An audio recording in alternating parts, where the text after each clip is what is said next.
Hi అండి, అందరికీ welcome back to my channel అండి. ఈరోజు ఈ వీడియోలో బఠానీ అండ్ టమాటో మసాలా కర్రీ ఎలా చేయాలో చూద్దాము. దానికి బఠానీ వాష్ చేసి పెట్టుకున్న తర్వాత మసాలా ప్రిపేర్ చేసుకోవడానికి ఆనియన్స్, టమాటో, కొత్తిమీర, కరివేపాకు, పచ్చిమిర్చి, ధనియాలు, నువ్వులు, మసాలా దినుసులు అనేవి అన్నీ మనము వాటిని ఫ్రై చేసుకోవాలి. ఫ్రై చేసుకోవడానికి ఈ మసాలా దినుసులు అనేవి అన్నీ మనము స్టవ్ అనేది సిమ్లో పెట్టుకొని మంచిగా ఫ్రై అయ్యే వరకు మగ్గించుకోవాలి. అవన్నీ మగ్గిన తర్వాత స్టవ్ ఆఫ్ చేసి మనము ఒక 5 నిమిషాలు పక్కన పెట్టేసి తర్వాత మిక్సీ పట్టుకొని మసాలా అనేది రెడీ చేసుకోవాలి. తర్వాత మళ్ళీ ప్యాన్ అనేది స్టవ్ మీద పెట్టేసి ఆయిల్ వేసుకొని ఆయిల్ హీట్ అయ్యాక జీలకర్ర, ఆవాలు, పచ్చి శనగపప్పు, మినపప్పు అన్నీ వేసేసుకొని తర్వాత కట్ చేసి పెట్టుకున్న ఆనియన్స్ అనేవి వేసుకొని పసుపు యాడ్ చేసుకొని ఆ తర్వాత కడిగి పెట్టుకున్న బఠానీ ఉంది కదా అవి అనేది మనము యాడ్ చేసుకోవాలి.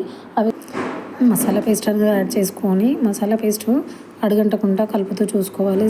స్టవ్ సిమ్లోనే ఉంచుకోవాలి. పేస్ట్ అనేది అడుగంటితే టేస్ట్ అనేది వేరే ఉంటుంది.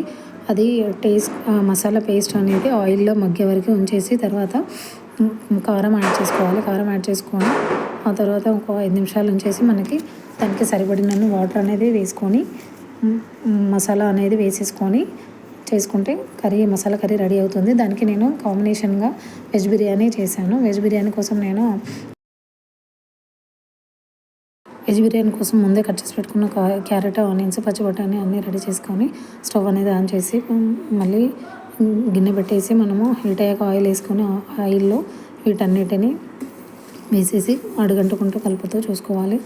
కలిపాక అవి మొత్తం మగ్గిన తర్వాత దానికి సరిపడినన్ని రైస్ ఎన్ని అయితే పెట్టుకుంటామో నేను 3 కప్స్ రైస్ తీసుకున్నాను. దానికి 4 కప్స్ వాటర్ పట్టుకున్నాను.